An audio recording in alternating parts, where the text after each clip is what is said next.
Bom dia aí a todo mundo que está prestigiando a gente. Agradeço já em nome de todos, né? Começar aqui mais um webinar do Gaia Silva Velha Advogados. Meu nome é Maurício Barros, eu sou sócio aqui da unidade de São Paulo. A gente tem aqui um time aqui composto por os meus colegas, né, também sócios do escritório Elton Cruz, que fica no escritório do Paraná, em Curitiba. O Leonardo Clark, que é o nosso sócio que fica no escritório do Rio de Janeiro, inclusive está nos brindando ali com a vista parcial ali do nosso novo escritório em terras fluminenses. Olha lá. E nossos convidados mais do que especiais aqui, né? A Luciana Carvalho, que é Tech Senior Manager do grupo BIG. Bem-vinda, Luciana, aos nossos eventos. Muito obrigado por ter aceito o convite. Prazer. Eu que agradeço a oportunidade. E o João Ribeiro, que também é o nosso velho conhecido aí, nosso querido coordenador de techs da Via Varejo, né? Há muito tempo aí que a gente discute esses temas e conversa, tanto com o João quanto com a Luciana. Prazer tê-lo, João. Obrigado por ter aceitado o convite também. Bem-vindo aí aos nossos seminários, né? Do lado de cá agora, né? Da tela. Eu que agradeço, Maurício. Eu que agradeço, Maurício, pelo convite aí.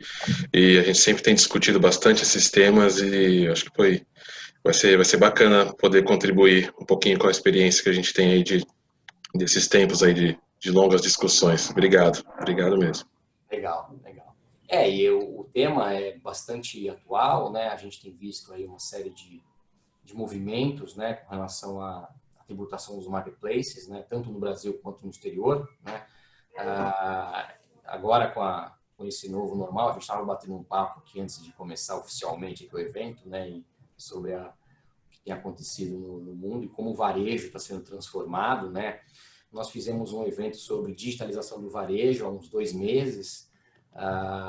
Foi bastante interessante, né? Pegou bem o começo ali na verdade 3 meses, pegou bem o começo ali da pandemia, né? A necessidade do varejo de se digitalizar, né? Quem ainda não estava digitalizado teve que correr para isso, né?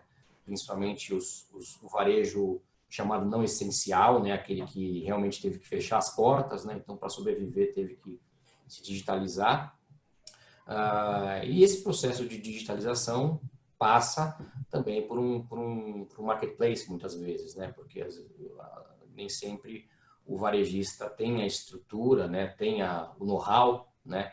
Para de dia para a noite começar a operar de forma remota, né? Então, esse tema eu diria que acho que até de certa forma, um complemento, né? do outro seminário, do outro webinar que nós fizemos, né? No escritório aí em abril, né? Então, acho que vai ser bastante produtiva a conversa, né? Vou fazer aqui só alguns recados, né? Para o público. Obrigado novamente pela presença. Nós temos aí a possibilidade de fazer perguntas, né? Então, para os nossos debatedores, né? Para todos nós, né? Então, vocês vão ver aí na tela, abaixo na tela, tem uns quadrinhos, né? Um deles é o Q&A, né? Que é o perguntas e respostas. Vocês podem direcionar as perguntas ali, né? Dependendo do momento em que for feita a pergunta, se por acaso, se a gente estiver discutindo o tema, tentaremos responder no mesmo momento. Se não, se a gente já estiver discutindo outro assunto, a gente vai deixar as respostas para o final, tá? Então, evidentemente, às vezes chegam tantas perguntas e o nosso tempo a gente tem que acabar 1 hora, né? Então, até porque o pessoal começa a sair quando dá o horário. Então, nem sempre a gente consegue responder todas, mas a gente vai tentar, a gente tem aí os e-mails de quem se inscreveu, a gente tenta sempre responder por e-mail se a gente não conseguir, mas é raro, geralmente a gente consegue responder tudo, tá bem? Bom, o formato aqui vai ser um bate-papo, faremos umas apresentações, mas todo mundo aqui vai discutir os temas em conjunto, né? Então, sem mais delongas, eu passo a palavra para o Leonardo Clark, que vai começar aí os nossos debates. Tá? Bom evento para todos. Bom dia, pessoal. Obrigado, Maurício, pessoal que está aqui com a gente. A ideia é a gente fazer um apanhado do contexto do marketplace, né? E particularmente eu vou fazer esse apanhado inicial, fazendo um contexto, falando superficialmente de alguns modelos, para que o pessoal que vem na sequência consiga aprofundar aí os temas que a gente acha que são mais relevantes. Realmente, falando de marketplace, são muitos assuntos, né? As operações vêm cada vez se sofisticado mais, então tem um sem fim aqui de pontos para a gente debater, e a gente elegeu alguns que a gente entende que são mais ricos para a gente fazer um debate. Eu vou compartilhar aqui a minha tela, uma breve apresentação. Um segundo, por favor. Bom, é importante a gente entender o contexto em que surgem os marketplaces, né? Eles vieram na esteira logo na fase ali, os primeiros, salvo engano, surgiram em 94, 95, né, os primeiros grandes do mercado. E eles vieram, na verdade, para suceder um modelo que foi um modelo muito inovador, que foi o modelo do e-commerce, né, com o surgimento mais popularizado da internet, operações, na época, muito inovadoras, que era deixar de existir a loja física, né, para passar para um ambiente virtualizado, onde a venda das mercadorias e, eventualmente, serviços seria realizada. Até isso, por muitos anos se discutia, né, se o mercado, se os e-commerces iam ser os grandes carrascos do varejo físico e se eles iam acabar com o varejo físico, né. É claro que comeram uma fatia desse mercado, mas a gente sabe que não foi bem assim como foi previsto, né. E não teve um fim, né, no varejo físico. Houve, pelo contrário, houve cada vez mais uma integração, né, desses setores, e que a gente hoje chama de omnicanalidade, omnichannel, enfim. Só que esse modelo do e-commerce, ele tinha uma questão. Ele eliminava um custo da loja física, né, que muitas vezes era um custo muito elevado, né, o custo de ocupação, mas ele não eliminava o custo de estocagem e, principalmente, os desafios logísticos, né, que a gente sabe que, principalmente no Brasil, sempre foram desafios enormes. E aí começaram a surgir modelos alternativos, que foram justamente os marketplaces, ou seja, sob o ponto de vista do marketplace, ele era uma operação muito mais leve, né, que ele buscava reduzir o custo de estocagem lá no início da sua operação, né, ou seja, você trabalhava com o estoque do terceiro, do seu parceiro, e você focava em investir em marketing, né, em conhecimento da marca, em captura de usuários para aquela plataforma, para que pudesse fomentar o máximo de transações possíveis, né? Então, foi assim que surgiu o marketplace. E aí, dentro desse contexto inicial, a gente tinha marketplaces de produtos e marketplaces, depois começaram a surgir marketplaces de serviços, né? E a gente tem uma gama aí ampla, né? A gente às vezes fica muito na cabeça do marketplace tradicional, onde vai comprar um eletrodoméstico, um eletroeletrônico, mas a gente tem aqueles marketplaces também de outros tipos de operação, como de comida, plataformas de frete, enfim. Então, acabou que virou um grande mix no mercado essa estrutura de intermediação de negócios, ou seja, eu crio um ambiente virtual, quase que uma prateleira, né? E você deixa demandantes e ofertantes transacionarem naquele seu ambiente e você é comissionado por isso, né? Alguns modelos dentro dessa estrutura já mais consagrados começaram a integrar outras atividades, tá? Por quê? Porque começaram a perceber que não adiantava só você disponibilizar o espaço para o seller e para o cliente consumidor, mas você precisava ajudar o próprio seller, que muitas vezes era um pequeno vendedor, a conseguir operacionalizar a sua operação. Então, o marketplace, atento à necessidade e às dores desse segmento, ele começou a agregar serviços e produtos dentro da sua própria estrutura para os seus sellers. Então, a gente passou a ter despachos integrados, ou seja, uma facilidade maior do seller fazer aquela remessa da mercadoria, e ainda assim identificou-se que, mesmo facilitando a vida do seller, do seu ponto de vista de venda, né, de facilitar a impressão de etiquetas, os códigos de rastreamento e tudo mais, ainda assim muitos sellers tinham dificuldade em fazer todo esse processo num prazo adequado, com eficiência. E aí acaba que você penalizava a experiência do usuário da plataforma.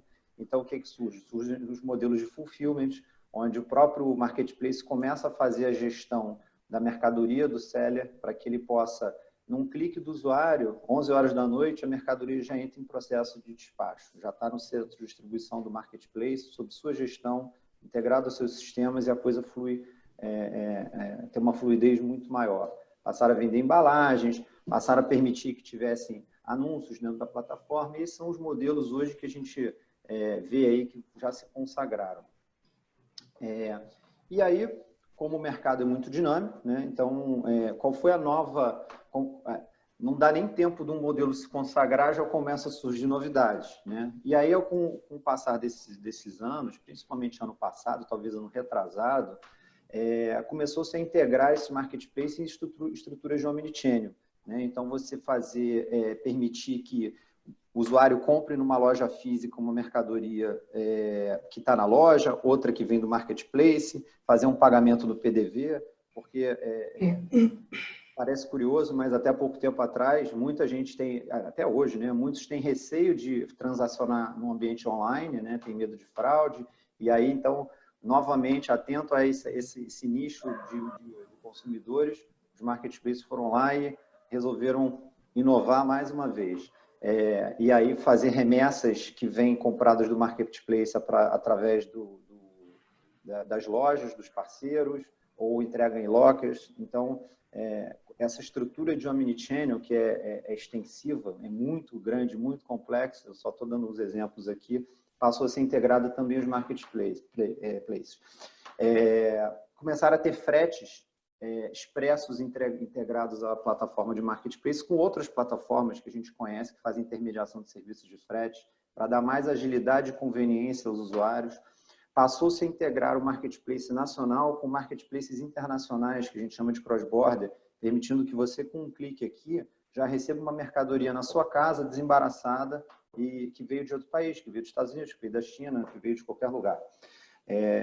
Esse segmento, inclusive, é um segmento de uma projeção muito grande, que vem crescendo muito no Brasil. É claro que a questão cambial afeta, mas ainda assim a disponibilidade e a variedade de produtos é muito grande. Hoje, em quase todos os marketplaces, você vê produtos de fora. E aí, agora, começa a surgir, desde um ano para cá, uma nova figura, que os marketplaces começaram a adotar uma posição que a gente vai chamar aqui na frente de marketplace fintech e super app ao mesmo tempo, né? Você começa a ter plataformas mais sofisticadas ainda, onde você tem produtos financeiros, muitas vezes você tem um wallet, ou seja, o seu usuário ele consegue deixar dinheiro naquela conta digital e ele vai usar esse dinheiro tanto para pagar outras contas, quanto para consumir na plataforma, quanto para receber benefícios. E isso tudo passa a se tornar um grande ambiente transacional para aquele usuário, para que você consiga estar muitas vezes mais presente no dia do consumidor, não só no momento da compra, né? Então, esse movimento que a gente chama de fintechização, né, que esse termo não existe, mas transformar os marketplaces quase em fintechs, é um movimento que a gente vê no mercado. Alguns players recentemente até anunciaram contratações aí de grandes gestores do mercado financeiro que vieram assumir áreas dentro de marketplaces, que é uma tendência aí, com certeza, que veio para ficar.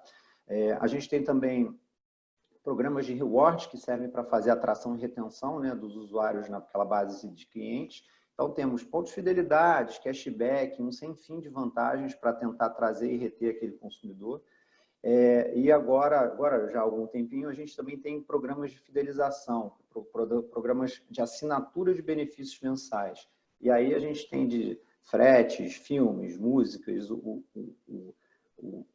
pupurri de produtos e serviços que são atrelados, mais uma vez, eles servem para fazer a atração e a retenção do usuário naquela plataforma, e na hora que ele vai transacionar uma compra, ele já está ali naquele ambiente.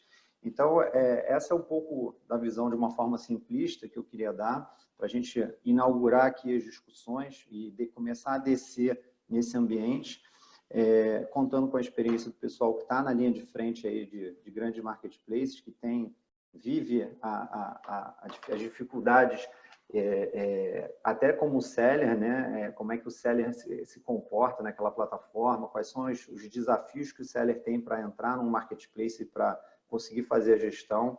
A gente tem, hoje até criou-se um ecossistema debaixo dos marketplaces, né? Você tem integradores que ajudam os sellers a se integrar às plataformas de marketplace e muitas vezes fazer uma gestão múltipla. Acho que até o Elton vai comentar sobre isso. E é isso. Então, eu Gostaria até de passar aqui alguns pontos de desafio que eu acho que nossos colegas aí podem abordar.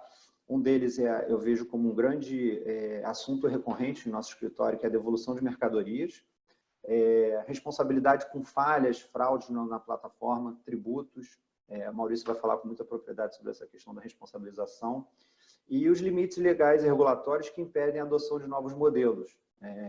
Como é que o marketplace consegue evoluir num cenário de regulação fechada e restrita, né, da legislação brasileira, e ele precisa criar e se reinventar o tempo todo, né? Então, acho que esses são pontos aí que eu deixo para os nossos colegas para avançar. E aí, Maurício, eu passo a bola aí para você dar seguimento. Obrigado. Legal, Clark. A gente vê que é um sem número, né, de inovações e de possibilidades, né, que o marketplace tem e que oferecem, né, para os lojistas e para os consumidores, né. Então, obviamente, a gente tem todo um desafio da tributação, né, de tudo isso, né. Então, eu vou passar a bola agora para o Elton aí para decifrar para a gente aí algumas questões que são intrincadas aí dessas operações, né, do ponto de vista fiscal. Elton, com você. Tá bom, Maurício, obrigado. Bom dia a todos que estão participando aí, nos ouvindo. Obrigado por estarem aí. Queria agradecer imensamente o Clark por dificultar a minha vida. Acho que a primeira pergunta que fica em relação a isso é como conciliar um direito posto, um direito tributário que respeita a estrita legalidade, que tem nas normas constitucionais as definições das bases de incidências tributárias, com todas essas novidades e tudo aquilo que envolve esse marketplace. Eu vou colocar aqui uma apresentaçãozinha com alguns pontos para a gente tratar e começar essa discussão em relação às questões tributárias. Basicamente, o sumário vai ser esse aqui que está do lado. Espero que estejam aí todos vendo. Caso não estejam, me avisem aí que eu ajusto aqui. Vou começar do básico. Isso é importante, né, para a gente alinhar também um pouco das discussões. Os marketplaces, basicamente, então, aí podem optar pelos 3 regimes possíveis que a gente tem, inclusive até pelo Simples Nacional. Claro que isso não faria sentido pelo volume das operações. E em operações do mercado interno, a gente tem aí uma tributação dentro dos marketplaces de PIS/COFINS, não cumulativo e cumulativa, dependendo do regime tributário dessas empresas. E aí, no não cumulativo, fica a pergunta, né, o que gera direito a crédito a essa atividade, à luz até dos precedentes aí que a gente tem de STJ, em que definiu o conceito de insumo, relevância, essencialidade. Esse é um ponto que sempre tem que estar em atenção a todas as empresas, e aqui entendo que para os marketplaces da mesma forma. A gente vai ter uma tributação aí municipal de ISS, a variar das alíquotas, a depender do município onde está esse marketplace, e uma não incidência do ICMS. E essa discussão de ISS e ICMS a gente vai tratar um pouquinho mais para frente. Em relação ao seller, basicamente, os sellers dentro do ambiente marketplace são pessoas jurídicas que fazem a sua venda de mercadorias ou a prestação de serviço, a depender daquele marketplace em que ele está inserido. Então, poderão aí optar, né, pelos regimes tributários existentes, e a depender dessa opção, vai ter aí o seu PIS e COFINS não cumulativo e cumulativo, e o não cumulativo, de novo, voltamos à questão dos insumos. Se for um seller que realiza uma prestação de serviço, haverá incidência do ISS, caso aquele serviço esteja previsto na Lei, né, Complementar 116 de 2003. Se for um seller que vende produtos industrializados ou eventualmente é equiparado a industrial, a gente sabe que essa questão, por exemplo, de importar para revenda e essa equiparação industrial está sendo discutido no STF, e aí esperamos que tenha um desenrolar em esse assunto, né, tão logo, para que dê a segurança jurídica necessária para esses essas empresas que realizam importação para revenda, mas então, ao ser um industrial, um equiparado industrial, vai haver a incidência do IPI. Além disso, a gente tem a questão da incidência do ICMS para aqueles sellers que fazem a venda de mercadorias. E quando a gente fala em ICMS, um ponto importante é o diferencial de alíquotas. Lembrando que, basicamente, ou na maioria das vezes, os sellers estão vendendo para consumidores finais em outros estados. E ao estarem realizando essa atividade de venda para outros estados, então, né, devem se atentar às regras do diferencial de alíquota de cada estado. E para evitar que façam um recolhimento a cada operação, existe aí a possibilidade de fazer inscrições estaduais de substituto tributário em cada um dos estados da federação e aí fazer um recolhimento centralizado. Uma outra questão importante quando a gente fala dos sellers é o regime especial que eventualmente os estabelecimentos têm, e aí atrelado às operações de fulfillment, ou seja, algumas operações de fulfillment exigem que o seller tenha uma inscrição estadual onde está a mercadoria, né, do fulfillment, que está fazendo esse serviço logístico. E aí a gente tem um estabelecimento que tem um benefício fiscal e um outro estabelecimento onde está a mercadoria que não possui esse benefício fiscal. Então, esse eu acho que é um ponto de atenção para verificar se vale a pena ou não operar dentro do fulfillment por conta de eventual benefício ou a perda dele caso opere em um estabelecimento que não tem aquele regime especial com crédito presumido, com uma suspensão, redução de base, enfim, os vários benefícios que a gente sabe aí que existem dentro do ICMS. Por fim, quando a gente fala de sellers, a gente tem um seller como um tomador de serviço do marketplace, portanto, aí cabível a retenção do imposto de renda, PIS, COFINS, CSL não, porque não está dentro da previsão lá de retenção, e eventualmente de um SS a depender daqueles municípios que exigem que o prestador de serviço tenha um cadastro dentro daquele município para evitar a retenção.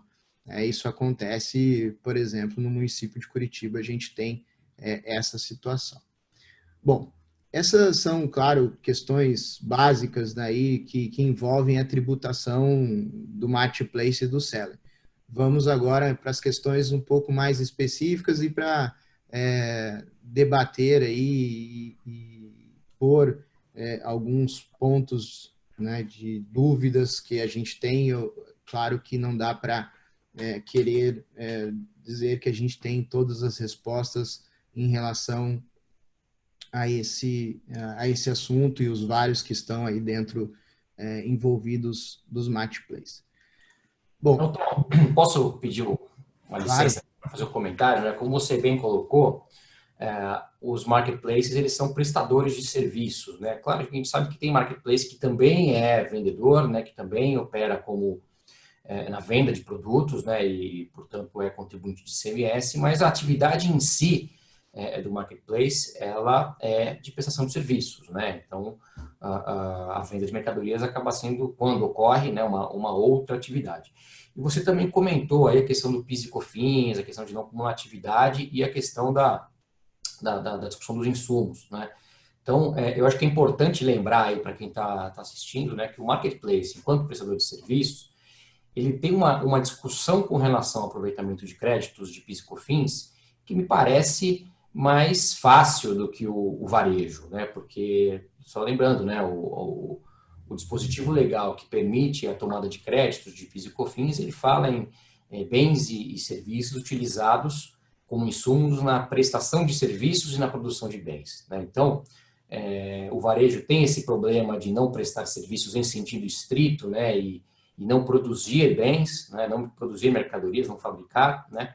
A gente sabe que, a gente acha que isso é bem discutível, claro, mas do ponto de vista da Receita Federal há um impedimento para a apropriação de créditos, né? Agora, o marketplace, não, né? Não é assim, né? O marketplace é um prestador de serviços, então não teria essa potencial barreira, né, do fisco e mesmo em alguns casos de jurisprudência para apropriar crédito. E aí toda uma série de discussões que o varejo tem hoje, né, e que são discussões difíceis, né, com o fisco e mesmo na jurisprudência, né, são mais fáceis para o marketplace. Então, despesas com marketing, despesas com taxas de cartões de crédito, o marketplace tem que contratar uma série de prestadores, né, para as operações ocorrerem. Então, você tem toda a parte de TI, você tem enfim, uma série de serviços, né, que são contratados, eu esqueci no gateways, né, de meios de pagamento e tal. Então, é mais fácil, né, para o marketplace discutir esse tipo de questão do que o varejo tradicional, né? Exato, Maurício, bem lembrado, né? A gente aqui está falando de um prestador de serviço que toma os seus créditos com base no conceito de insumos, né? Inciso 2º do artigo 3º das leis 10.637, 10.833, enquanto o varejo aí está dentro do inciso 1º, né? Que é bens para revenda e toda aquela discussão se o varejo poderia tomar créditos com base nos insumos. Isso bem lembrado. E você começou a falar sobre a atividade, qual é a atividade do marketplace, e essa é a pergunta que eu abro esse slide, porque ela é super importante para a gente definir uma discussão sobre a incidência aí de ISS ou ICMS, sobre essa operação de marketplace. Então, qual é a atividade efetivamente prestada pelo marketplace? Bom, a gente entende que no modelo tradicional, a atividade prestada é uma atividade de serviços de intermediação de negócio, inclusive com previsão lá na Lei Complementar 116 e, portanto, sujeita ao ISS. E, ao ser sujeita ao ISS, a base de cálculo é o preço do serviço, então, preço do serviço, base de cálculo do ISS é aquela comissão em que o marketplace recebe para intermediar a venda entre o seller e o consumidor final. Em relação ao local de incidência, a gente tem que o local de incidência desse imposto vai ser no local do domicílio do prestador. E aí, para o marketplace, entendo que esse local de prestação do serviço é onde há a coordenação e o gerenciamento efetivo dessa operação de intermediação. Isso é importante, tratar dessa questão do ISS, porque a gente sabe que há uma disputa muito grande em relação aos chamados aí bens digitais, softwares, software as a service, e a vontade dos estados tributarem esse tipo de atividade.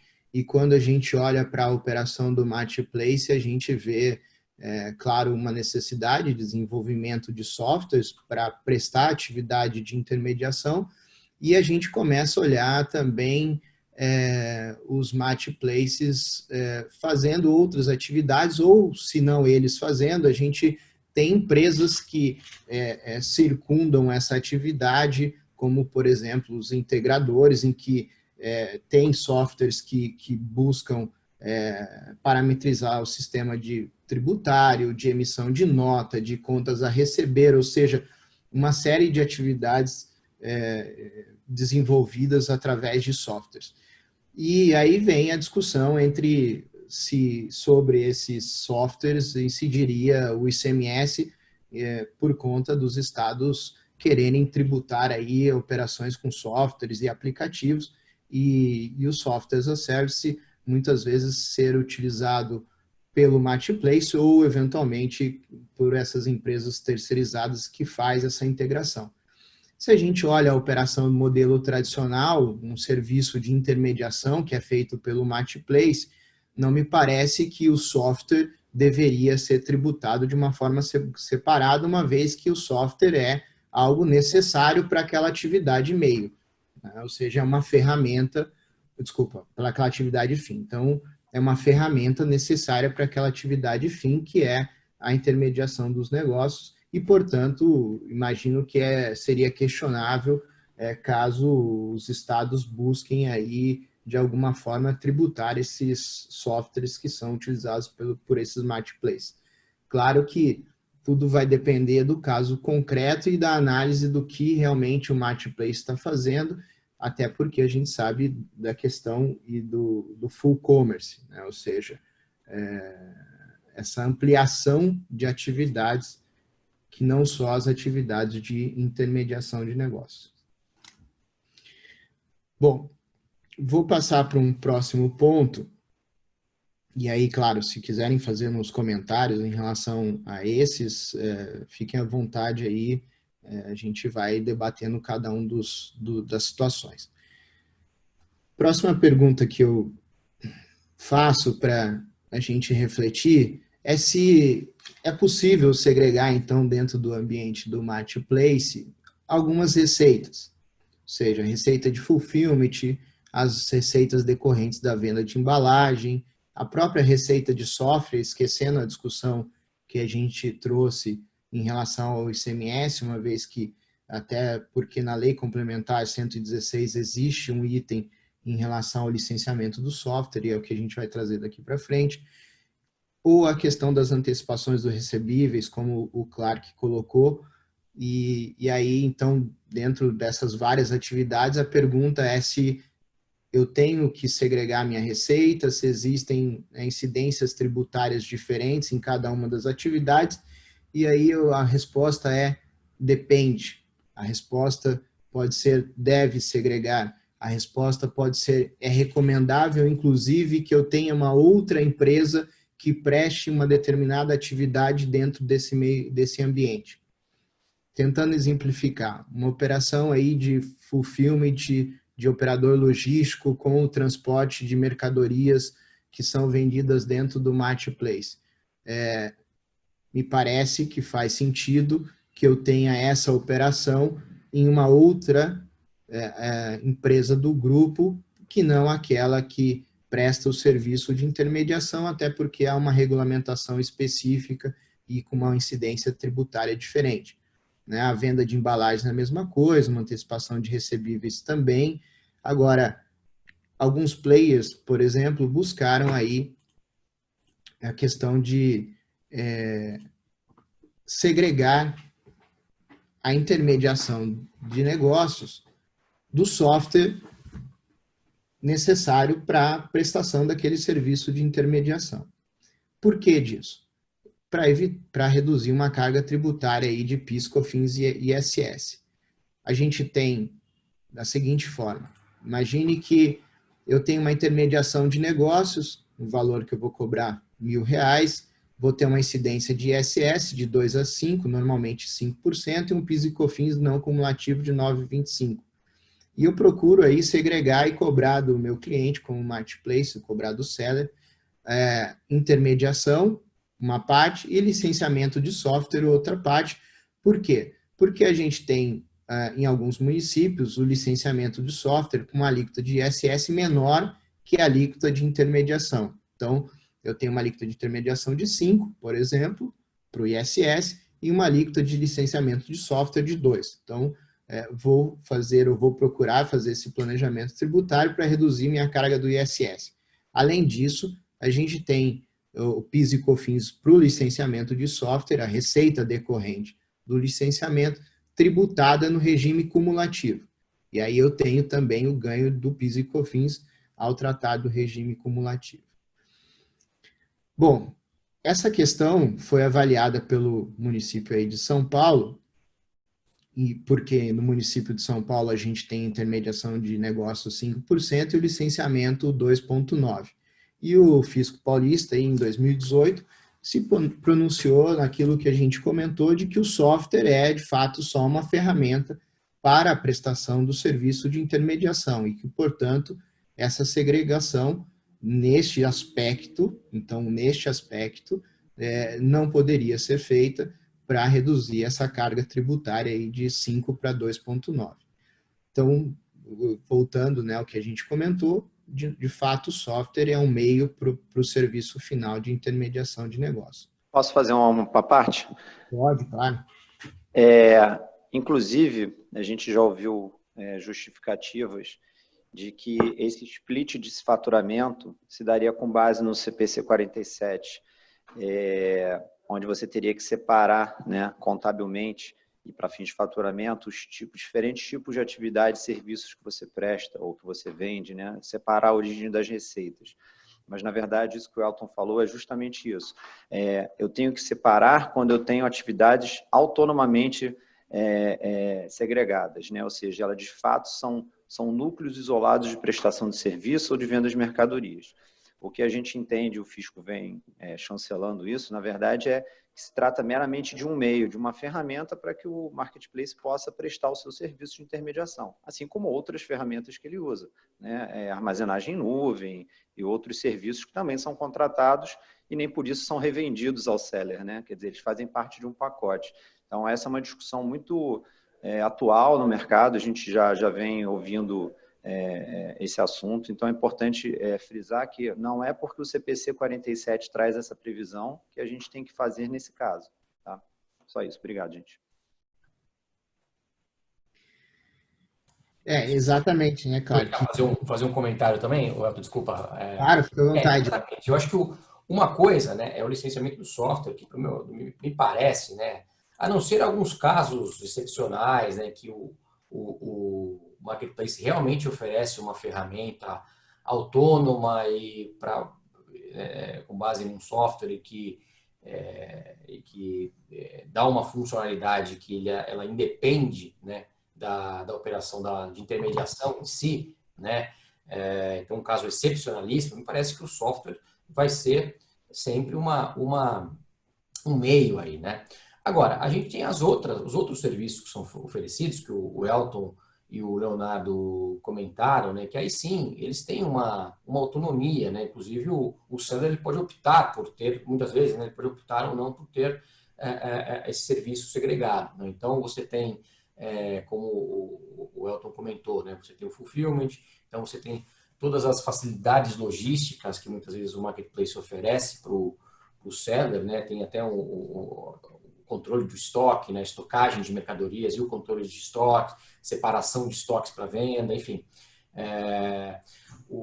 Existe também as publicidades, né, então os anúncios nos marketplaces, muitas vezes o seller tem a opção de pagar um valor para que o produto deles tenha uma posição privilegiada no site, na plataforma, ou que um anúncio mesmo, né, propriamente dito. Então, isso me parece uma atividade também que independe, né, da atividade de intermediação. Eu não estou falando de mostrar o produto na tela, que isso é pressuposto do marketplace, com certeza. Eu estou falando aquela exposição do produto que é diferenciada, né?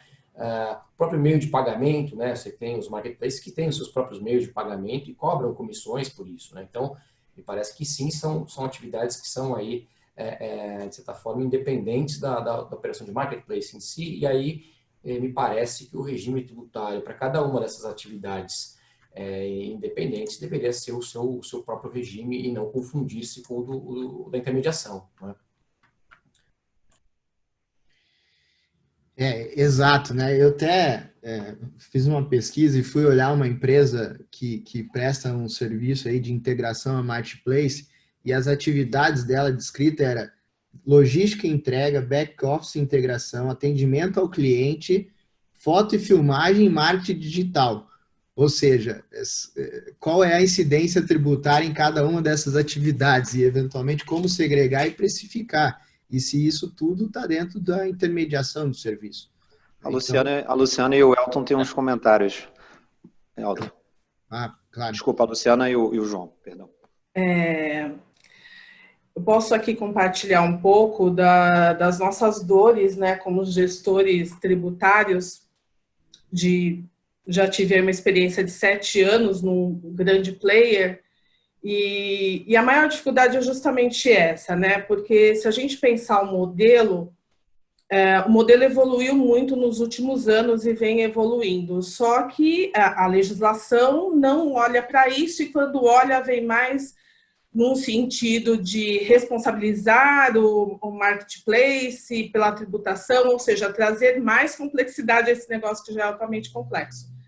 Mas a grande dificuldade de separação dessas receitas e a definição das tributações é porque no momento que você oferece a solução para o seller, você está olhando, você procura formatar tudo aquilo que ele vê como necessidade. Então, você tem que colocar num pacote ali. Então, o que a gente chama de ativo estratégico, né? Então, o marketplace tem alguns ativos estratégicos, que é ali você compartilhar logística, né? Serviços de logística, financeiro, a sua malha de lojas, que é bem importante, porque hoje é sabido que as lojas físicas, que lá no começo, né, como bem colocado pelo Léo, tinha aquela indefinição, né, o que vai ser da loja física, qual o destino da loja física. Hoje a loja física se mostra como um importante componente de toda essa malha logística, porque você usa ela como um hub. E aí, para cada situação que você cria para harmonizar e vender essa solução, ela traz desafios do ponto de vista tributários. São eles: você oferece uma solução fechada, o tributário normalmente não entra nesse momento da negociação, então você fecha ali um serviço de intermediação. Quando a gente vai se aprofundar no contrato, que você vai entender o que de fato você está prestando, aí verifica-se que tem transporte, tem uma série de serviços, como bem mencionado pelo Maurício, né, marketing. E, para nossa surpresa, eu uma vez fui surpreendida, no pacote o diretor do negócio vendeu até consultoria tributária, e eu não fui avisada. Então, até isso a gente vive no nosso dia a dia, né? Do dia para a noite, eu fui informada que eu tinha que prestar consultoria tributária para uma série de sellers e em nenhum momento eu fui envolvida naquela negociação, não redimensionei time nem nada. Uma outra coisa... Abalou o cost-sharing do grupo, hein? Exato. Mas assim, é aquilo, tem demanda, eles colocam no pacote, porque... no fim, o que é isso, né? É um ecossistema que você tem 3 pilares ali. Você tem a perspectiva estratégica do marketplace, e hoje ele traz para essa expectativa estratégica, ele traz muito financeiro, então você começa a trazer para essa solução as oportunidades financeiras, que a gente bem falou aqui.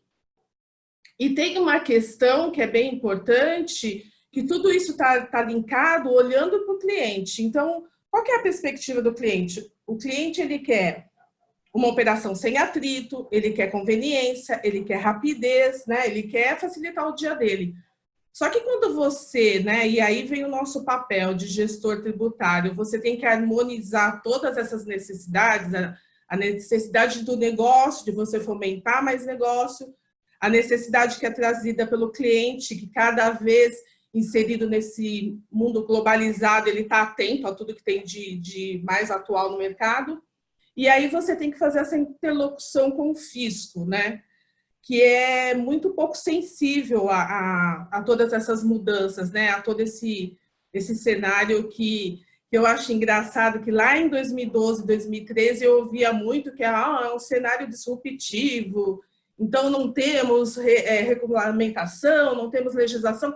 Só que agora a gente está em 2020, né, num cenário de pandemia, passados 7, 6 anos aí, você continua até quando, né, um cenário disruptivo? A questão do hub é interessante porque a maioria dos marketplaces são signatários de regimes de incentivo fiscal. E aí o incentivo fiscal normalmente está atrelado ao CD de distribuição. Só que você usa a loja como hub. Aí, se você usa a loja como hub, pronto, você já não utiliza esse incentivo, você já perde isso. Aí, às vezes, você tem que optar entre ter uma economia tributária ou ter o melhor prazo e abrir mão desse incentivo. Então, assim, é bem complexo o nosso vou fazer papel. Uma pontinha, Luciana, no seu comentário que foi perfeito, que a insegurança, né, muitas vezes a falta da regulação e outras vezes a regulação excessiva, ela começa a criar um hábito que a gente vê recorrente dos pedidos de regime especial. né? Porque muitas vezes você consegue dar quase um nó, tentando achar um espaço na legislação para que te permita, mas isso traz uma insegurança muito, muito grande para uma parte dos gestores, né? E por quanto tempo você suporta um risco desse, né? Empresas que nesse padrão desse mercado, a maior parte delas é auditada, muitas têm ação aberta em bolsa. Então, qual é o contraponto? Eu vou me arriscar criando um planejamento mais inteligente e no limite do que dá para fazer, ou eu vou partir para um regime especial e vou também, acaba burocratizando um pouco, né? Porque aí você tem um regime fechado que está ali, está escrito, aí na semana seguinte a área de negócio já criou uma nova adenda àquela operação, você tem que ir lá pedir atualização do regime. O regime é ótimo, né? Funciona, mas você tem que atualizar, né? E quando você tem Omnichannel envolvido, por exemplo, com o Marketplace, como é que você traz o seller para dentro do seu regime especial? Né? Você vai ter que fazer uma lista todo mês, que é o que a gente já viu em alguns casos, já até fez para tentar sanear isso. Faz uma lista e vai atualizando a lista de sellers, porque você precisa que o regime especial alcance ele também, em muitos casos, né? Principalmente falando de Omnichannel. Então, essa ponderação que você fez é perfeita. João, quer comentar alguma coisa, João? Vai lá.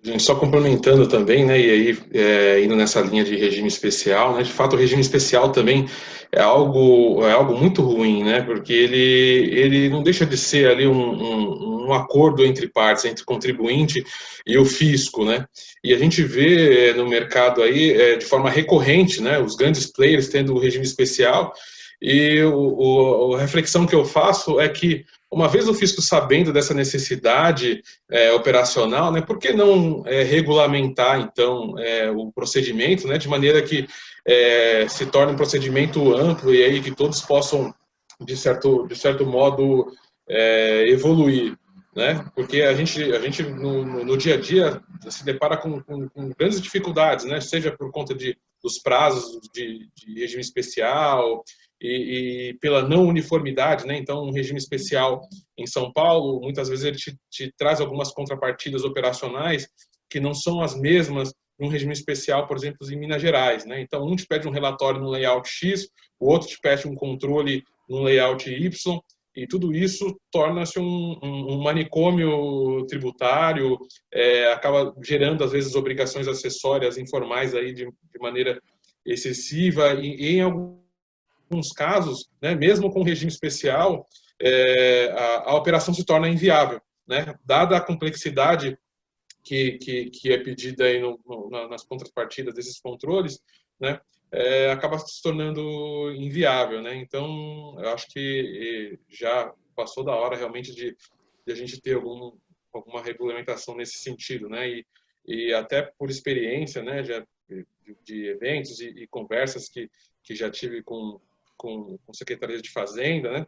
Na maioria delas, né, em conversa, quando vai explicar modelos de omnichannel, modelos de marketplace, né, tanto os fiscais quanto os secretários, enfim, né, todos eles conhecem muito bem, né, muitos já usufruíram do modelo quando fizeram viagens ao exterior, né, só que internamente, pelo menos já foi resposta de conversas que eu tive, é que fala, puxa, João, conheço muito bem, já atuamos já usufruí desse modelo, mas no Brasil a gente sabe que a gente tem algumas travas que é quase impossível transpor, né? E uma delas é a questão do CONFAS, né? Que você precisa, de certo modo, uniformizar esses procedimentos e talvez esse seja uma das questões mais complicadas aí, uma das barreiras mais difíceis de transpor. Acho que era esse o ponto. João, e assim, tem a questão do regime especial também, quando a gente está falando desse mundo dos marketplaces, né? Primeiro que o regime especial demora para sair, né? Então isso é um problema do timing aí que as empresas, não dá para ficar esperando muitas vezes, né? Porque se o seu concorrente já está operando, já está, né, pronto para agir, até você esperar o regime especial sair, talvez você perca aí uma competitividade grande, né? E aí a gente tem as operações interestaduais, então você precisa muitas vezes combinar com todos os russos, né? Então combinar com todos os estados, né? Pedir regime especial. E aí às vezes quando você consegue um inspirou o outro, aí precisa pedir o do outro, aí é uma coisa maluca, né? E aí tem tem um projeto de lei, né, no Congresso, né, um projeto para alterar a Lei Complementar 87, né, porque o problema maior aqui é ICMS, né, Estado, né, nessa história toda. Então, existe um projeto de lei, né, que flexibiliza bastante algumas regras. O Pick-up Store, por exemplo, a venda pelo portal, pelo e-commerce e retirada em loja de terceiro vai ser viabilizada se esse projeto de lei passar, né? Ele está bem estruturado, o projeto. E aí, assim, eu acho que o mercado, né, que já se esforça tanto para pedir os regimes especiais, talvez de uma forma mais unida, poderia bater na porta do Congresso e tentar aí fazer com que esse projeto de lei avance, né? Porque seria uma excelente medida se for aprovado, né? Acho que alguém queria fazer algum comentário. Inclusive você tocou num ponto que eu ia comentar, que eu acho importante, que é a concessão a gente pede muito, consegue muito regime especial pelo escritório, tanto todas as nossas unidades, mas o que a gente vê é quando você tem um regime especial que ele tem que avançar em outros estados e você consegue num estado e no outro, sem falar na questão que o Maurício falou de um esperar antes do outro, muitas vezes você tem um problema de parametrização do sistema, porque um estado exige um cumprimento de um tipo de obrigação acessória em determinado grupo de informações e o outro.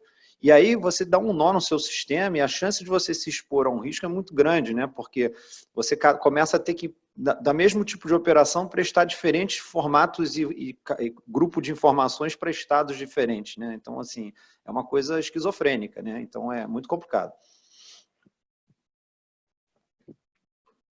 E Elton, quer retomar aí? Claro, vou retomar aí um ponto, acho que um comentário sobre tudo isso que vocês estão discutindo, até onde a reforma tributária vai resolver tudo isso, né? Ela aparentemente resolve alguns conflitos de competência entre ICMS e ISS, mas todas essas questões que vocês bem colocaram, num primeiro momento, não sei se a reforma tributária da forma que está resolveria, né? Enfim, vamos ver o que vem pela frente. Vou continuar aqui. A gente estava então falando da segregação de receita do software, questão do cumulativo e, claro, o risco do fisco federal aí questionar essa segregação e autuar essas empresas para cobrar o PIS/COFINS não cumulativo por conta da prestação do serviço de intermediação. Vou pular de ponto.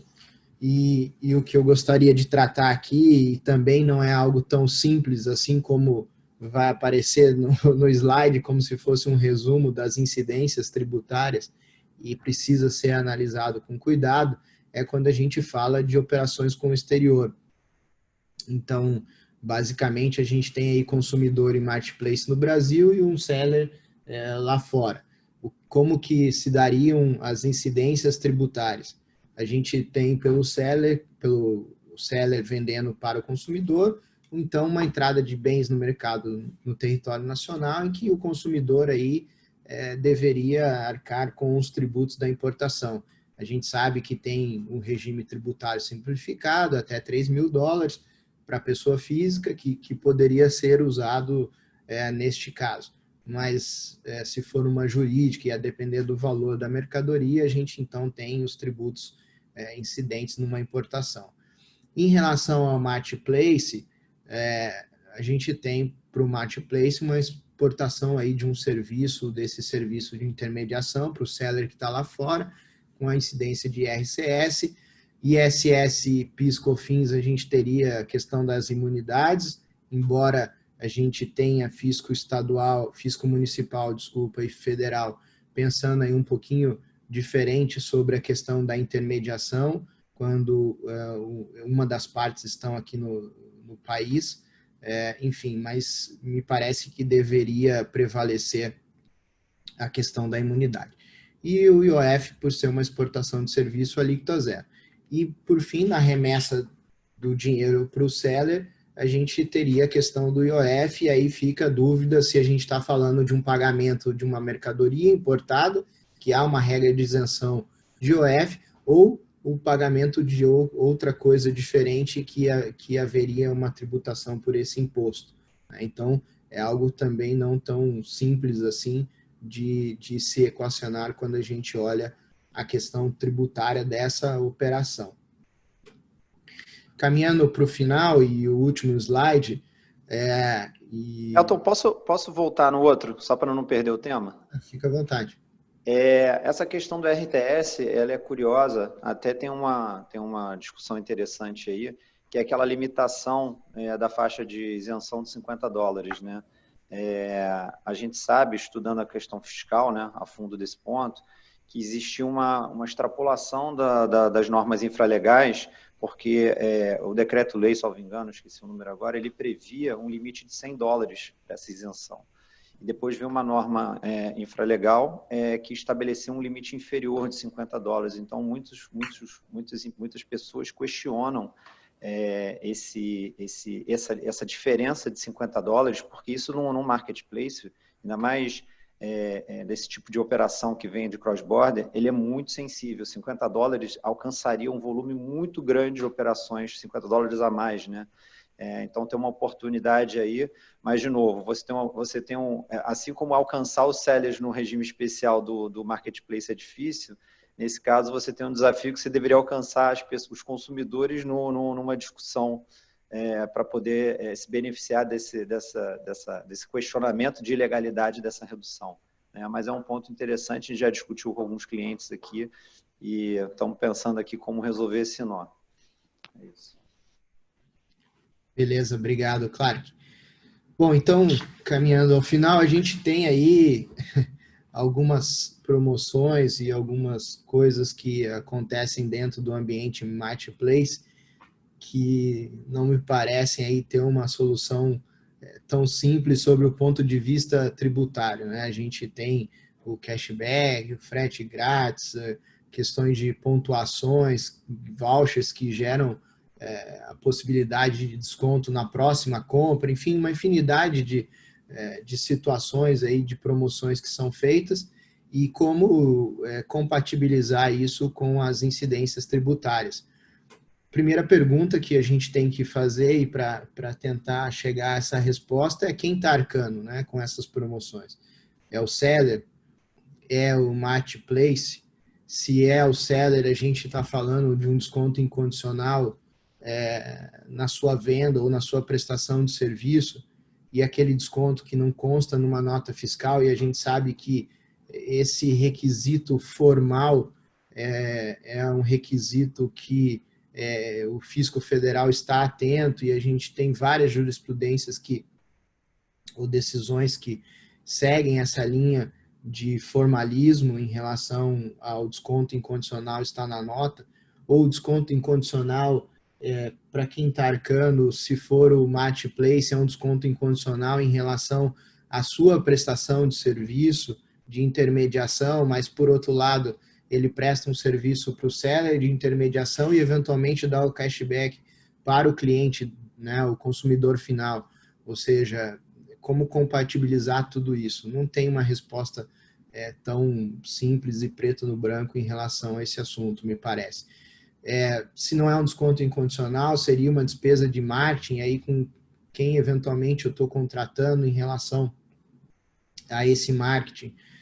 Como que fica uma tomada de crédito de PIS e COFINS em relação a essa despesa de marketing? Isso, claro, partindo do pressuposto que despesas de marketing, dependendo de uma atividade dessa, deveria gerar o crédito de PIS e COFINS, mas como que fica, sendo que o dinheiro ou o voucher está indo para o consumidor final? Já ouvi falar aí de doação, ou seja, o que está acontecendo para o consumidor final é uma doação de um valor, e aí a gente tem uma série de discussões em relação à doação, dedutibilidade, tributação da pessoa física, enfim. Isso é uma questão bem bacana quando a gente vê sob o ponto de vista negocial, mas bem difícil, acho que, de solucionar sob o ponto de vista tributário. Então, se quiserem fazer algum comentário em relação a esse assunto aqui, fiquem à vontade, senão eu já vou finalizando aí, passando a palavra para o Maurício. É só fazer uma parte aqui na questão você comentou do voucher, né? A gente viveu aí esse período de quarentena, né? Diversas iniciativas principalmente da indústria, entrando em uma estrutura de marketplace, na verdade, criando estruturas de marketplace para tentar fomentar que a sua cadeia de distribuição e de venda de produtos conseguisse gerar alguma receita, por exemplo, quando os salões de beleza estavam fechados, né? Então, indústrias da área de cosméticos se lançaram, na área de bares e restaurantes, players do setor de bebidas fizeram, e aí eles vendiam voucher, né? Um voucher pré-pago pós-corona, né? Era o pré-pós, né? Que a gente chamava. E tem uma curiosidade sobre esse assunto, que é a tributação, né? Porque você tem duas, pelo que eu vi nos grandes modelos de negócio, você tinha duas estruturas básicas, né? Você tinha quando você vendia um valor, então, por exemplo, teve uma campanha de uma grande marca de cerveja que falava o seguinte: você compra um voucher pré de R$50 e lá na frente, quando o bar abrir, nos bares credenciados na promoção, você vai ganhar 100 em vez de 50, né? A primeira discussão era, isso é uma venda de mercadoria, na medida em que eu já escolhi o bar, ou eu não tenho a mercadoria, qual era esse momento? E a segunda era, essa diferença de 50 para 100 é o quê? Quem é que está pagando isso? Quem está ganhando a título de quê? Né? E aí a gente mapeou, fez os tratamentos tributários, né? E aí você tinha outros modelos que eram, não, agora você vai comprar aquele produto ali, aquele secador de cabelo, quando a loja abrir eu te entrego ele, né? Então a gente tem casos aqui de antecipação de recebível de cliente, que vai para o passivo, né? Fica ativo contra passivo, não tem tributação. A gente tem casos de entrega para venda futura, quando eu sei qual é o bem, eu posso até não ter ele, mas vou entregar lá na frente. Então, quem trabalhou, os marketplaces trabalharam com isso, principalmente no setor industrial, e a gente viu que o pessoal estava cada um fazendo de um jeito. É importante quem for agora começar a realizar esses recebíveis, dar o tratamento fiscal correto. Quer dizer, primeiro o contábil para depois o fiscal, né? É isso. Segue, Maurício. Seu microfone aí está desligado, Maurício. Desculpa, obrigado. Tom, e eu vou passar então aqui colocar minha apresentação. Não sei, alguém quer fazer mais algum comentário ou não? Deixa eu ver o que o Elton comentou, senão eu já vou passar aqui para o outro tópico. Eu tenho que parar de comentar, né? Que senão não acaba o webinar. Né? Vocês estão vendo aí a apresentação, né? Tá, então vou falar um pouco agora, gente, de uma nova questão que tem surgido. Na verdade, ela não é tão nova assim, né? Se a gente considerar que o Estado de São Paulo já havia criado algumas regras, né, de responsabilização, de solidariedade ou responsabilidade, enfim, depois eu vou explicar um pouquinho isso, mas para atribuir o dever de recolhimento do ICMS para os marketplaces, né? São Paulo tem uma legislação do final de 2008, né? Então foi bem pioneiro, até acompanhando o movimento, né, do mercado de começar a ter alguma importância, né, esse tipo de operação aqui por algumas empresas aqui do estado, né? Mas fato é que ultimamente a gente tem visto vários movimentos de estados, né? Então não só São Paulo, mas outros estados que também instituíram regras para atribuir aos marketplaces a responsabilidade ou a solidariedade pelo pagamento do ICMS, né? Então eu vou comentar algumas dessas regras, né? Então a gente tem Ceará e Bahia com legislações bem recentes, né? Que responsabilizam o marketplace caso o seller não emita o documento fiscal, né? Então não emita a nota fiscal de venda, né? No caso de mercadorias, tá? Então nesses casos, né, o marketplace ele vai ser chamado para recolher o ICMS devido pelos vendedores, né? Então acho que esse é o caso talvez mais, entre aspas, simples, né? Porque é uma hipótese, né, no fim das contas, né? Embora isso traga toda uma síntese do ponto de vista para explicar, né? Mas é complexo para os marketplaces, evidentemente, para todo mundo que está envolvido nesse ecossistema. São Paulo, como eu disse, já tem uma regra mais antiga. E São Paulo prevê duas hipóteses, basicamente, né? Então, caso deixe de prestar informações solicitadas pelo fisco, então em São Paulo o marketplace ele tem uma obrigação acessória, né, de prestar informações à Secretaria da Fazenda de São Paulo quanto às operações que são feitas na plataforma do marketplace, né? Então isso já é uma obrigação. Em caso ele não preste as informações solicitadas, ele pode ser autuado, né? Ele pode ser cobrado pelo ICMS. Então vejam, aqui é uma responsabilidade que está atrelada a uma omissão do marketplace, né? Então não é uma responsabilização direta do marketplace, né, pelo ICMS. ou em operações que envolvam remetentes de mercadorias em situação cadastral irregular, né? Então, aquela velha história do contribuinte que tem aí a inscrição suspensa ou cassada, né, em função de o estabelecimento ser inexistente, ter aí algum problema de quadro societário fraudulento, né? Isso a gente vê muito caso de glosa de créditos de CMS, né, pelas tais notas fiscais inidôneas, né? Aqui é um outro reflexo, né, porque essas notas fiscais são consideradas inidôneas por conta, entre algumas razões, né, principalmente quando o estabelecimento é considerado inexistente e a inscrição estadual é suspensa ou cassada. Então, aqui é um outro reflexo agora para o marketplace, né, com relação à vigilância, né, dos sellers, né? Então, o marketplace tem que ter acaba tendo, né, um certo dever de vigiar aí a correta operação dos sellers, no fim das contas, né? Mato Grosso, né? Então, o Mato Grosso tem algumas hipóteses, né? Então, tal como São Paulo, né? E é uma legislação bem recente também, caso o marketplace deixe de prestar informações ao fisco, casos de operações que envolvam remetentes de mercadorias em situação cadastral irregular e também caso o vendedor não tenha emitido documento fiscal. Então, vejam, são hipóteses que, né, congregam aí as hipóteses de São Paulo mais de Ceará e da Bahia, né? Então, o Mato Grosso com um rol de hipóteses aí maior, né, do que os outros estados. Aí a gente tem a Paraíba, né, com a responsabilização quando o marketplace for responsável pelo recebimento e repasse dos pagamentos realizados para a concretização das operações. Então, se dentro do pacote do marketplace, né, estiver também o dever de receber os pagamentos, né, e aí, claro, os marketplaces que têm meios de pagamento costumam fazer isso, né, então também existe a possibilidade de responsabilização. Aqui a gente vê que já é uma hipótese que pode abranger muita coisa, né, bastante abrangente e, de certa forma, até um pouco assustadora, né, porque isso é muito recente, a gente não tem casos práticos de atuação, mas é algo que chama bastante atenção. E o Rio de Janeiro, né, que também tem uma legislação que abrange bastante coisa, né, então que pode atribuir aí aos marketplaces a responsabilidade, caso eles deixem de prestar as informações, então, parecido com São Paulo, quando o contribuinte esteja em situação cadastral irregular e tenha sido informado ao intermediário previamente pelo fisco. Então, aqui não basta que o contribuinte, que o seller esteja em situação irregular, o marketplace tem que ter sido avisado pelo fisco quanto a tal, né? Então, por ser uma legislação nova, a gente ainda não tem uma prática, uma casuística para saber de que forma que isso está ocorrendo, mas parece ser que aqui até tem uma certa limitação maior do que São Paulo e os outros estados que eu comentei.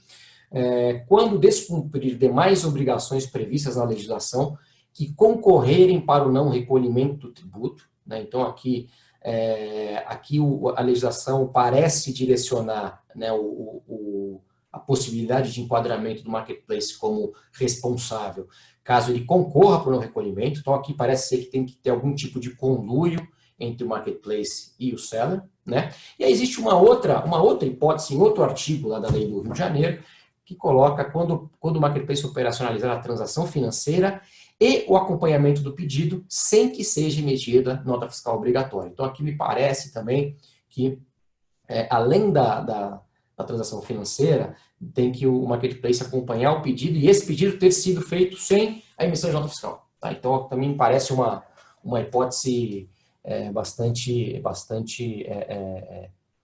fechada, mas tem gente no mercado lendo isso de uma forma mais ampla, né? Então, segregando aí fizer a transação financeira de um lado, acompanhar o pedido de outro e sem nota fiscal de outro, né?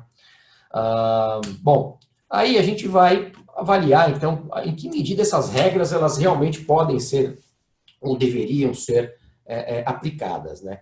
Bom, essas regras todas estão em leis estaduais, né? Então, a gente tem legislação, claro, alguns estados já regulamentaram esses assuntos via decretos, mas isso está nas leis dos estados, né? E aí a gente começa a olhar para o nosso sistema, né? E começa a ver que talvez essas leis não sejam aí a forma mais correta de a gente instituir, dos estados instituírem a responsabilização. Primeiro que a Constituição coloca claramente, né, que cabe à lei complementar estabelecer normas gerais de legislação tributária, né, de normas gerais de direito tributário, inclusive para definir contribuintes, né, tanto no artigo que é mais geral, esse aplica a todos os impostos, quanto no artigo do ICMS. Tudo bem que aqui, ao falar contribuinte, pode ter alguém que entenda que só estejam os contribuintes mesmo, não os responsáveis, né, mas, de qualquer forma, normas gerais é competência de lei complementar. Me parece que mesmo responsabilidade, a gente tem no ICMS um imposto nacional, que deveria ser uniforme em todo o Brasil, né, todo o país, o correto seria, a minha leitura é que deveria realmente ser de lei, por lei complementar.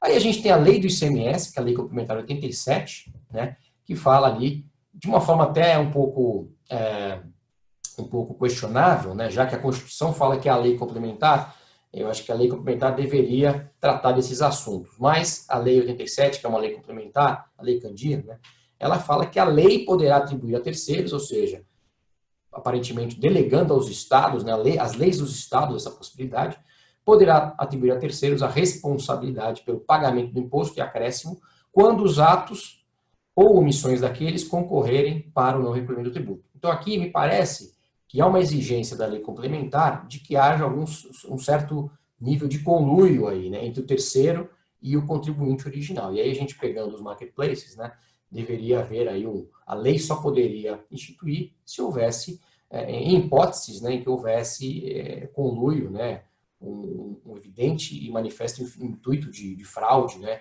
dos marketplaces e dos sellers para o não recolhimento do imposto, né, o que está escrito na lei complementar. E o que a gente viu que não são as hipóteses que são tratadas pelas leis estaduais. Mas a gente tem também o Código Tributário Nacional, o CTN, né, então, que tem regras de responsabilidade, é uma lei complementar, então pode tratar deste assunto, né. Então, primeiro a gente tem ali um artigo que fala da solidariedade tributária, que é diferente da responsabilidade solidária. Essas questões são um pouco confusas, né? As legislações tratam de uma forma que não é uniforme, mas basicamente o solidário é aquele que pode ser autuado, né, juntamente ou em substituição ao contribuinte, porque ele é considerado também contribuinte solidário, né?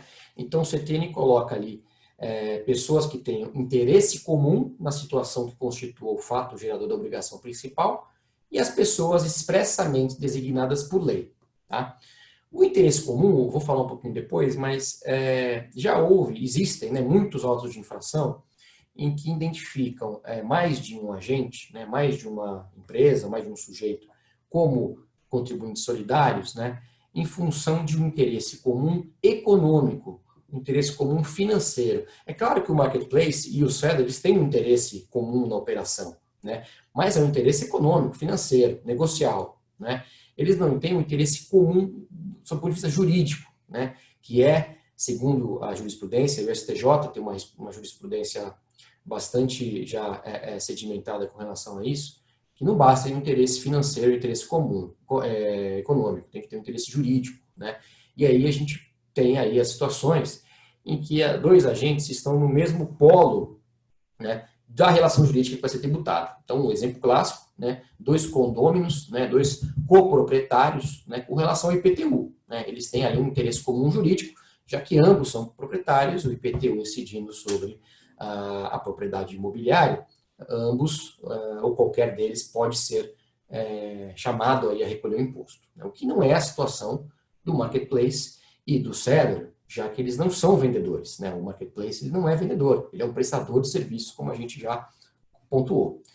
E aí a gente tem pessoas expressamente designadas por lei, o que pode dar a entender que a lei dos estados ela é livre para veicular qualquer regra com relação à solidariedade, inclusive para colocar no marketplace, mas não é bem assim, né? Porque, claro, a gente é um assunto novo, não temos ainda jurisprudência específica com relação a isso, salvo um ou outro caso, que eu vou comentar depois, mas me parece que essa delegação à lei, ela funciona para impostos que sejam monofásicos, né, no sentido de não ter aí uma relação, uma incidência numa cadeia, né, como é o ICMS, que incide na cadeia mercantil completa. Né? Então, você tem débitos e créditos. Né? Como é que você vai eleger um solidário, né, no caso o marketplace, que arcaria com débito se o crédito está com seller, né? Como é que você, pelo mecanismo do ICMS, como é que você atribui ao marketplace um dever de recolher o imposto,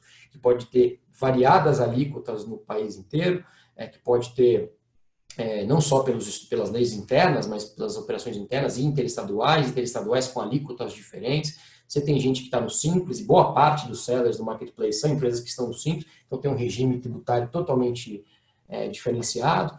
Você tem situações em que mercadorias com redução de base de cálculo, enfim, você tem um sem número de situações concretas que, às vezes, uma mesma mercadoria ela tem uma tributação totalmente diferente, dependendo do seller, dependendo do estado de destino, enfim. Então, é um tributo que não tem aí uma estrutura que comporte uma solidariedade que seja absolutamente livre e desimpedida, e por isso que me parece que a lei não é totalmente livre, a lei dos estados não é totalmente livre para identificar aí o marketplace como o solidário, tá? Bom, aí a gente tem a responsabilidade de terceiros, né, que não é bem a solidariedade, não é bem a colocação do marketplace como contribuinte, mas como um responsável, ou seja, alguém que tem que pagar o imposto do terceiro, né? E aí temos o artigo 128, que é taxativo, né? Tem que estar vinculado ao fato gerador da obrigação, né, esse terceiro, né? E aí a gente tem já uma discussão se o marketplace ele tem uma vinculação direta ou indireta, e tem toda uma discussão na jurisprudência se tem que ser direto ou indireto, mas o que é mais importante é que esse artigo ele começa a dizer que, sem prejuízo do disposto nesse capítulo, a lei pode atribuir de modo expresso a responsabilidade a terceiro, ou seja, as hipóteses são as que estão colocadas nesse capítulo da responsabilidade, né? Então, não poderia o Estado inovar, né, colocar uma hipótese diferente daquilo. E aí a gente pega aí algumas hipóteses que são aí, né, próprias no CTN, né, de responsabilidade de terceiros. Tem outros artigos, tá, gente, que fala aí de responsabilidade por sucessão e que não são aplicáveis, né? Então, eu fiquei aqui com os que são diretamente aplicáveis, né? Poderiam ser aplicáveis, na verdade. Aí a gente tem a responsabilidade subsidiária, né, que é chamada de solidária, enfim, mas é aquela responsabilidade no caso de impossibilidade de exigência do cumprimento do imposto pelo contribuinte originário, né? A legislação pode eleger outros, né? Aqui a gente tem hipóteses que não tem absolutamente nada a ver com a situação do marketplace, né? Então, o pai responsável pelo tributo dos filhos menores, tutores e curadores pelos tutelados e curatelados, inventariante do espólio, síndico e comissário pela massa falida ou concordatário, tabeliães, sócios no caso de liquidação de sociedade de pessoas. Ou seja, são hipóteses que não têm absolutamente nada a ver com a situação do marketplace, né?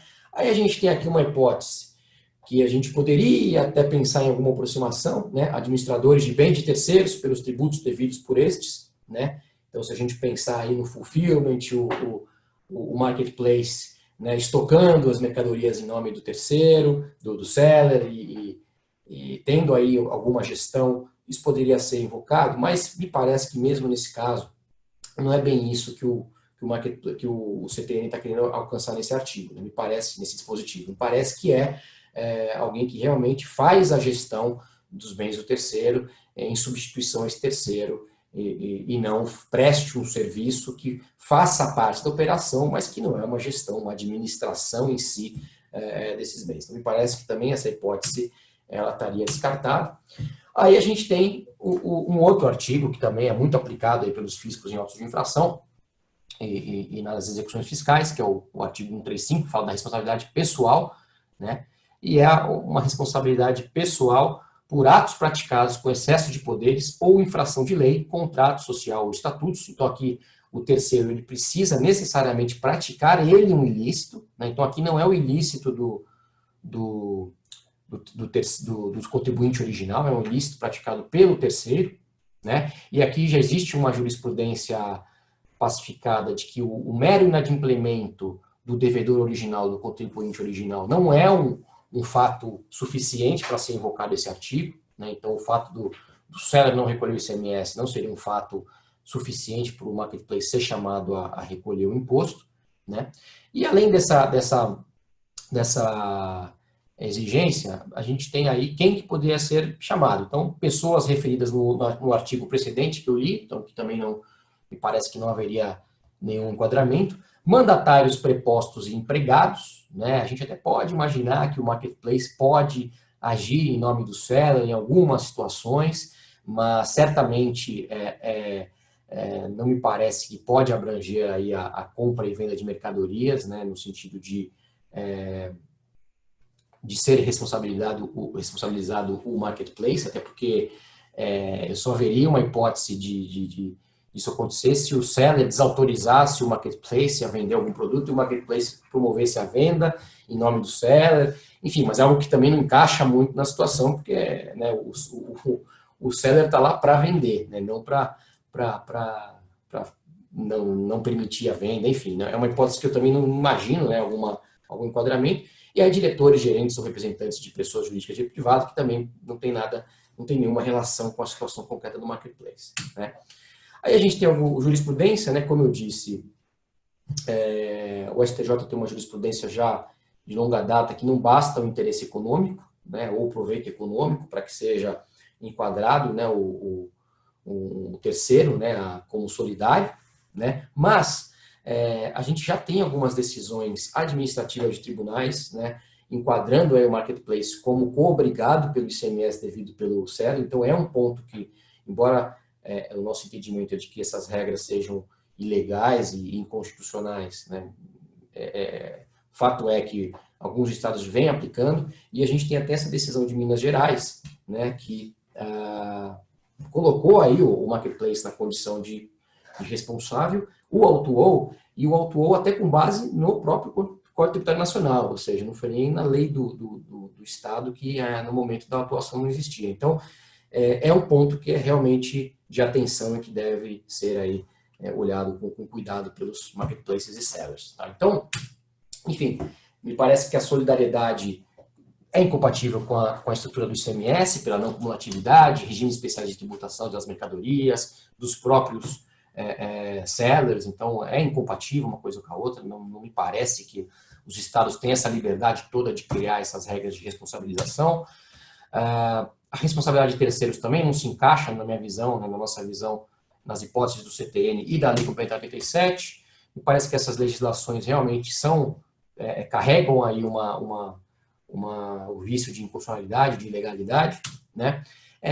Tem se falado nessa tendência mundial de se tributar os marketplaces, mas a gente tem que adaptar essas tendências de outros países à nossa realidade, né? Então, em outros países, de fato, existe uma responsabilidade tributária de marketplaces, mas a preocupação lá é garantir tributação, a incidência tributária de um país quando existe um não residente envolvido. Então, tributar a renda do não residente, né, quando o seller é um não residente no país, né, e garantir que essa tributação seja feita pelo marketplace. E no caso do tributo indireto, do IVA, né, as hipóteses que tem lá na União Europeia é o bem intangível, o bem digital, a responsabilidade, o IVA é devido para o país de residência do consumidor, do adquirente, né? O prestador, o vendedor, ele é um não residente, aí o marketplace ele vira aí o responsável para garantir esse recolhimento, já que o tomador do serviço ou o adquirente do bem digital, ele pode ser uma pessoa física, né? Então, é uma situação totalmente diferente daquilo que a gente tem no Brasil com o ICMS, né? Então, não dá para a gente importar a ideia sem nenhuma crítica a ela. E agora, claro, embora a gente tenha todas essas críticas a serem feitas, tem que ser tomados alguns cuidados. Então, o marketplace tem que verificar, sim, recomendável, né, a regularidade cadastral do seller, verificar se o seller está emitindo nota fiscal, de tempos em tempos, talvez até puxar lá o extrato do Sintegra, o cartão do CNPJ, enfim, todas aquelas recomendações que são feitas, né, para se evitar glosa de créditos em função de nota fiscal inidônea, também são recomendáveis aí quando a gente está falando do marketplace, já que essas regras estão postas, né, e estão a ponto aí de começar a ser aplicadas, algumas até, como a gente viu no caso lá de Minas Gerais, foram aplicadas. Tá? Então, essas eram aí as considerações que eu tinha a fazer, pessoal.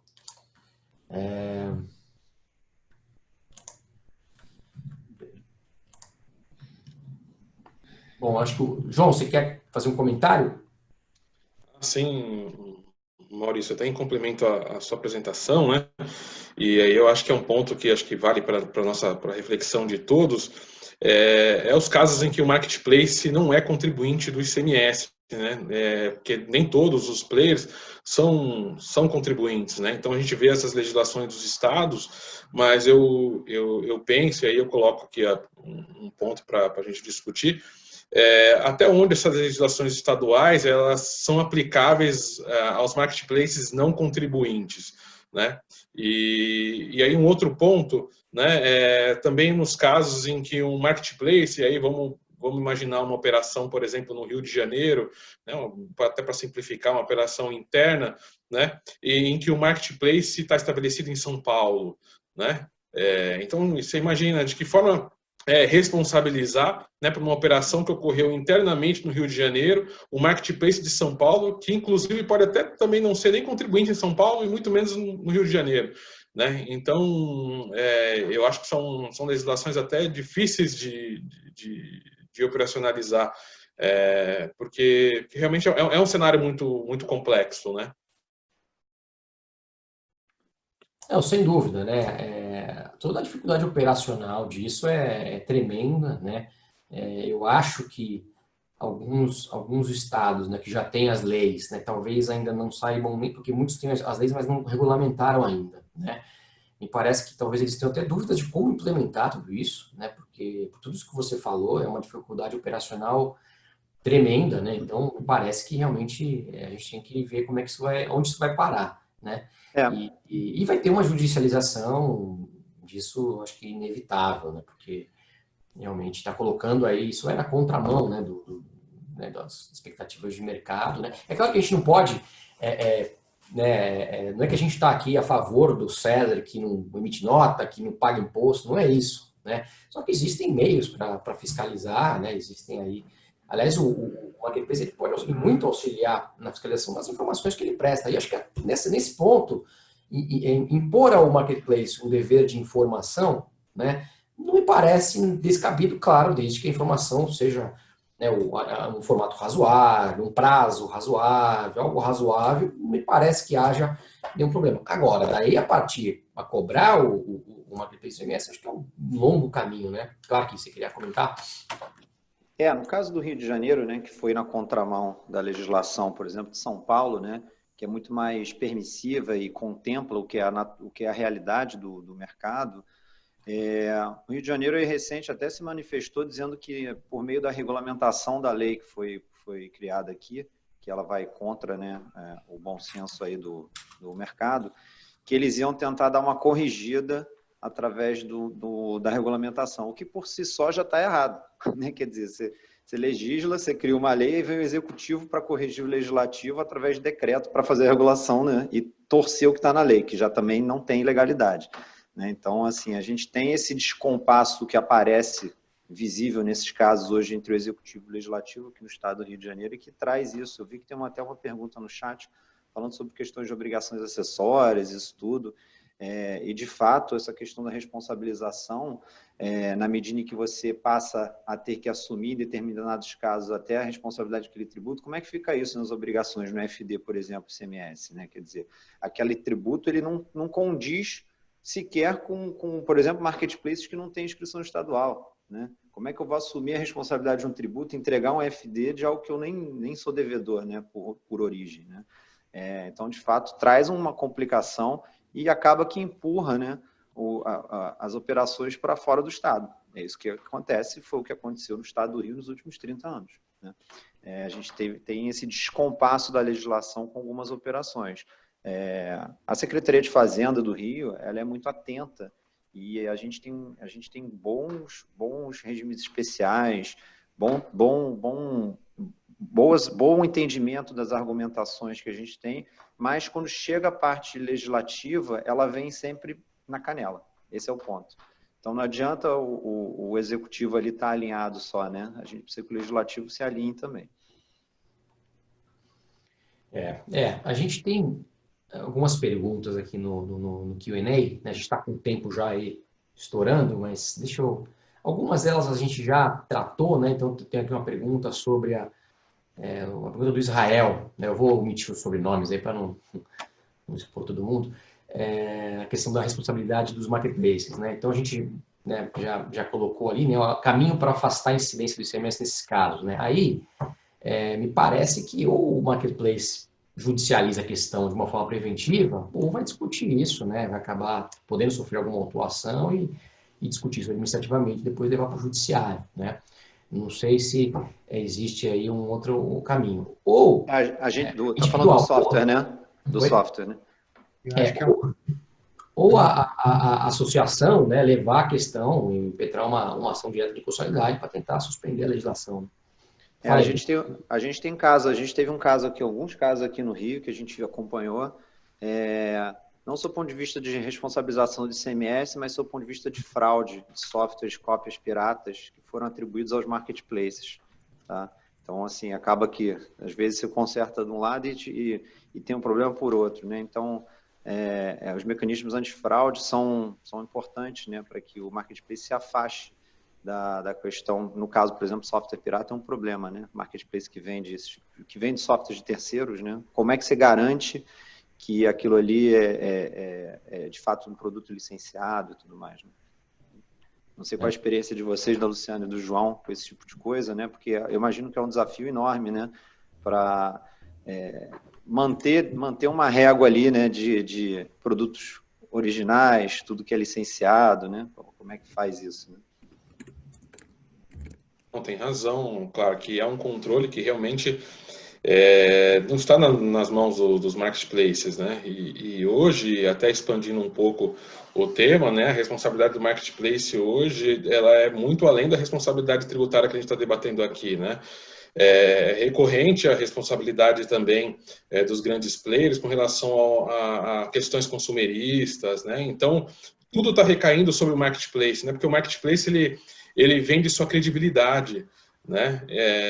Então, não são poucos os casos em que, havendo algum tipo de problema com a mercadoria ali transacionada no ambiente do marketplace, muitas vezes o marketplace acaba arcando com aquilo, né? Até para não ter prejuízo à sua imagem, né? Porque a sua imagem ali é o que tem de mais importante. Mas eu concordo contigo que esse é um grande desafio que os players do marketplace têm, justamente de tentar ali filtrar, né, essa questão das mercadorias, questões que existem, né, nesse mercado, mercadorias ilícitas, não homologadas, por exemplo, pela Anatel. A gente sabe que tem aí produtos que são transacionados no mercado.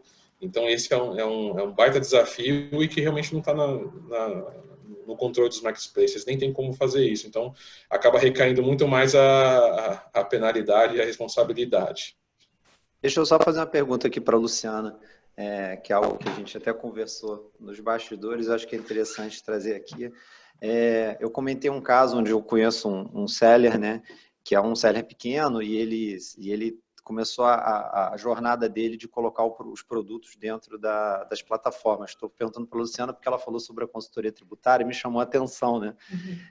Eu acho que como é que é a experiência, né, do seller, porque são operações que muitas vezes são interestaduais, às vezes tem ST, né? Como é que é a sua visão hoje? Eu sei que você já teve dos dois lados, né, como seller e como marketplace. Então, conta um pouco aí dessa experiência rapidinho. É como eu coloquei, né?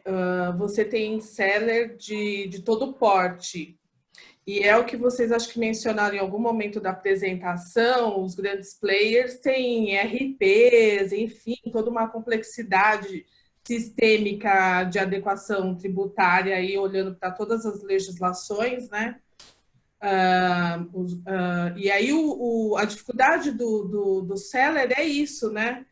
Ele não tem esse conhecimento, e eu acredito que não deveria ter, de pensar, poxa, minha mercadoria tem ST? Não tem? Eu vou pagar de FAO? Não vou? Como que fica? Então, todas essas questões, elas acabam não propiciando a fomentação do negócio, né? Muitas vezes o marketplace abre mão de um certo nicho de seller, justamente porque ele não consegue atender a grande complexidade fiscal tributária aí que tem uma demanda aí, né, reprimida, de consultoria fiscal, né? Tem. Acho que tem uns colegas aqui, ó, que nos assistem, fiquem atentos, porque tem, viu, gente? É incrível. Tem que intermediar escritório agora, né? Para atender esse tem pessoal essa. Fazer Senão você leva a bronca do executivo do negócio. Né? Ele te vende e você não fica nem sabendo que ele vendeu o seu serviço, é isso. Tem umas questões aqui sobre obrigações acessórias, né? EFD, que já é complicado, né? Você seguir as exigências do marketplace que ele já tem pela operação da dele, nossa operação, né? E aí, com essas regras, como é que isso poderia ficar, né? Com relação a novas exigências, né? E como você colocaria isso no EFD? Enfim, eu acho que realmente teria que ter alguma... Porque, assim, se o marketplace ele vai ser quem vai ser autuado em nome do seller, se o seller não recolher, se não emitir nota, aí é uma coisa. Agora, a partir do momento que o Estado, e tem alguns estados que acenam com isso, né, pelas legislações, começarem a cobrar diretamente o marketplace, isso virar rotina do marketplace, o que é bastante preocupante, realmente vai ter que ter alguma acomodação disso, né? O que vocês acham? O meu entendimento é que o marketplace ele pode entrar num viés colaborativo. Então, uma coisa é você prestar algum tipo de informação que colabore para uma fiscalização mais eficiente. Tem uma outra questão que a gente vive colocando, né, João, que é do fisco, siga o caminho do dinheiro. Então, hoje ele já recebe informações das operadoras de cartões de crédito. Então, eu acho que é todo um ecossistema de colaboração e troca de informações. Agora, terceirizar do marketplace essa obrigação, né, essa responsabilidade fiscalizatória, me parece que não é o melhor caminho. Vamos fazer mais uma pergunta, escolher mais uma pergunta aqui, porque a gente já está com o tempo estourado. A questão do DIFAL ali, Maurício, eu acho que é interessante, que é um pouco diferente daquilo que a gente estava discutindo. A Amanda perguntou sobre a discussão do DIFAL versus a ausência de lei complementar, e aí alguns grandes players que entraram com essa ação judicial. De fato, a Constituição Federal determina que fato gerador, base de cálculo, seja regulamentado por lei complementar.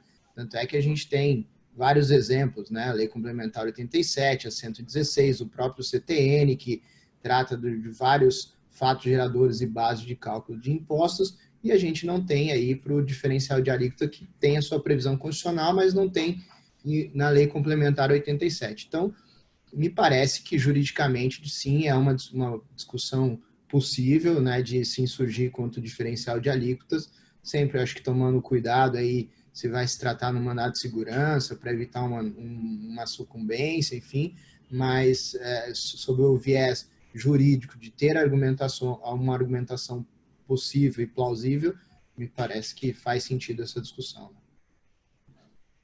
Não, perfeito.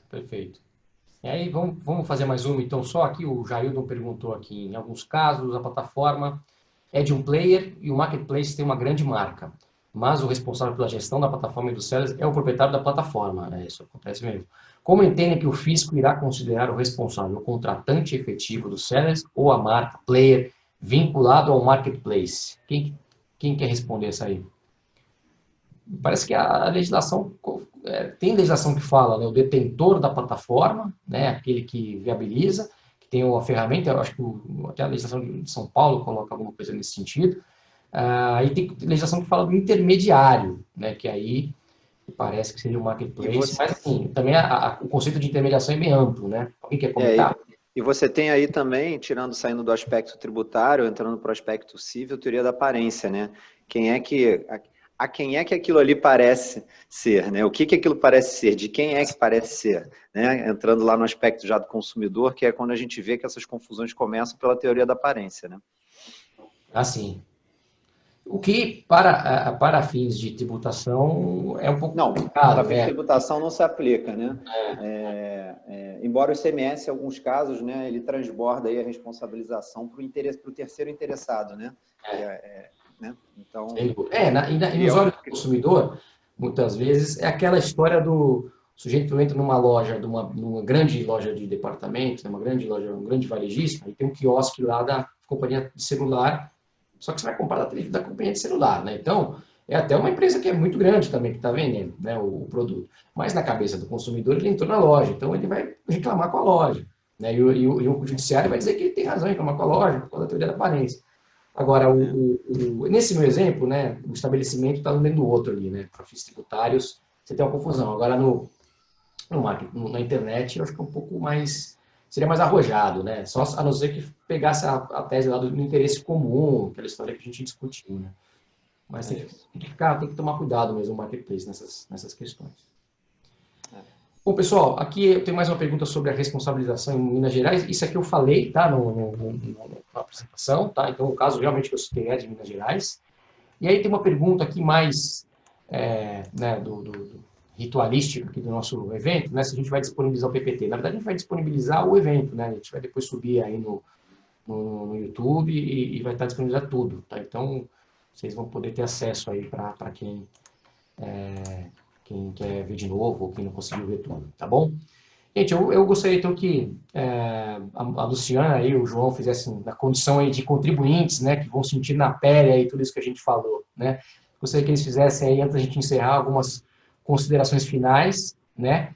E depois a gente já vai encerrar, porque o horário já nos demanda. Luciana, daqui a pouco o pessoal já quer almoçar, né? Não, eu queria agradecer. Eu acho que a gente tem que fazer mais eventos que falem sobre esse tema.